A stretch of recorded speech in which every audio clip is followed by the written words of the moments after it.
Hai semuanya, ini merupakan part terakhir dari bab 3, zat dan karakteristiknya, yaitu kita akan membahas tentang perubahan fisika dan perubahan kimia. Silakan disimak. Tujuan pembelajaran yang akan kalian capai ada dua, yaitu membedakan perubahan fisika dan perubahan kimia. Yang kedua, menyebutkan contoh perubahan fisika dan perubahan kimia dalam kehidupan sehari-hari. Pertama, kita akan bahas tentang perubahan fisika. Perubahan fisika adalah perubahan suatu zat yang tidak menghasilkan zat baru. Perubahannya bersifat sementara karena hanya berubah wujud, ya. Komposisinya tidak berubah.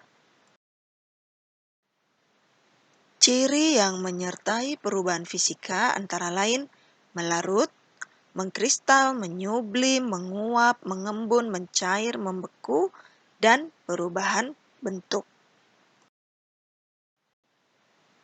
Supaya kalian lebih paham, maka Ibu sertakan beberapa contoh perubahan fisika yang sering kalian jumpai dalam kehidupan sehari-hari. Sebenarnya sangat banyak ya, tetapi Ibu hanya beri beberapa contoh saja. Seperti lilin yang sedang mencair, kemudian kawat berpijar atau lampu yang sedang menyala. Ya, di dalam bohlam lampu itu ada kawatnya. Ketika kita menyalakan lampu, maka kawatnya berpijar.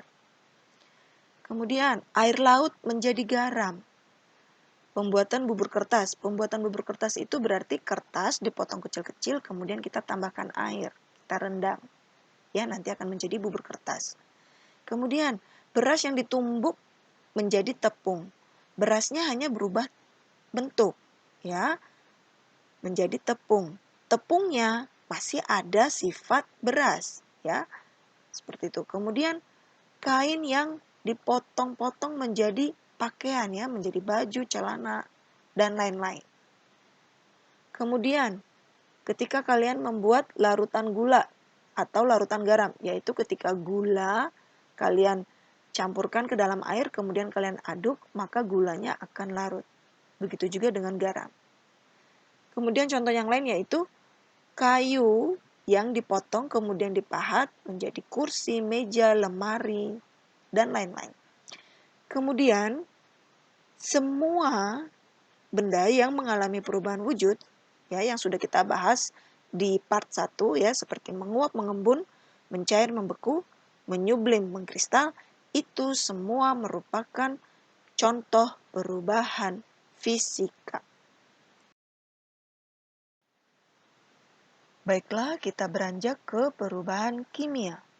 Perubahan kimia adalah perubahan suatu zat yang menghasilkan zat baru.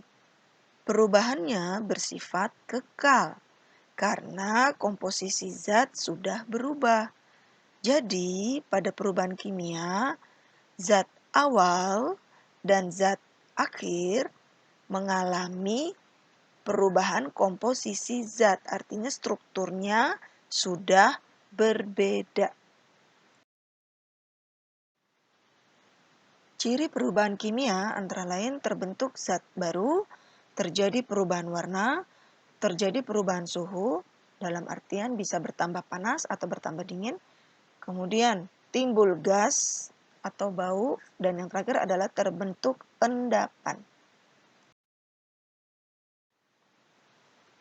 Jika kalian menemukan benda-benda yang mengalami pembakaran, pembusukan, kemudian karat atau korosi, maka benda-benda tersebut mengalami proses perubahan kimia.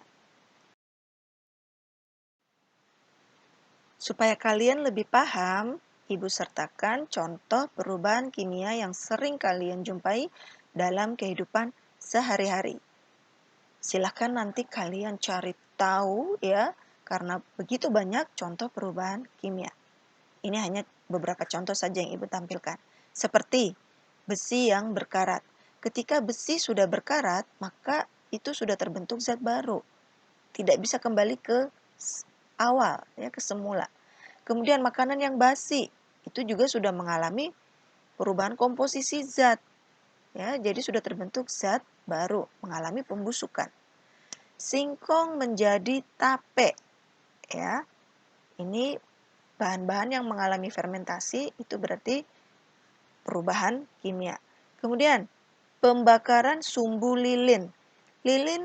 Sumbu lilin yang awalnya putih setelah dibakar akan menjadi hitam. Maka sumbu lilin tersebut komposisinya sudah berubah.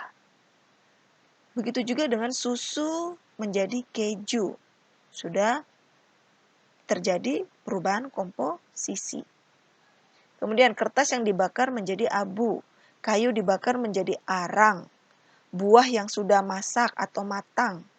Kemudian ketika kalian membakar kembang api atau petasan, kemudian ketika pakaian kalian noda, kemudian kalian pakai pemutih untuk menghilangkan nodanya, maka itu semua adalah perubahan kimia.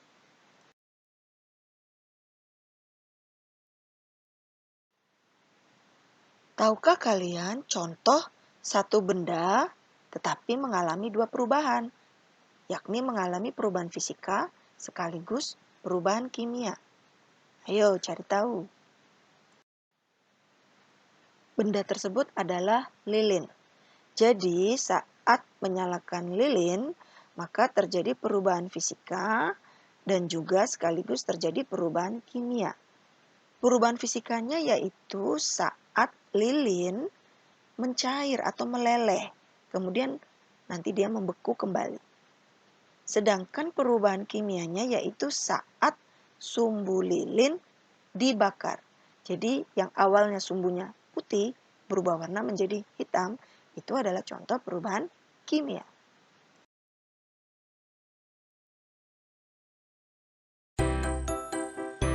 Demikianlah pembahasan tentang perubahan fisika dan perubahan kimia. Dengan demikian, pembahasan tentang bab 3 zat dan karakteristiknya sudah selesai. Ibu harap kalian bisa memahami dan perbanyaklah membaca dan latihan soal. Sampai jumpa di video pembelajaran berikutnya. Terima kasih.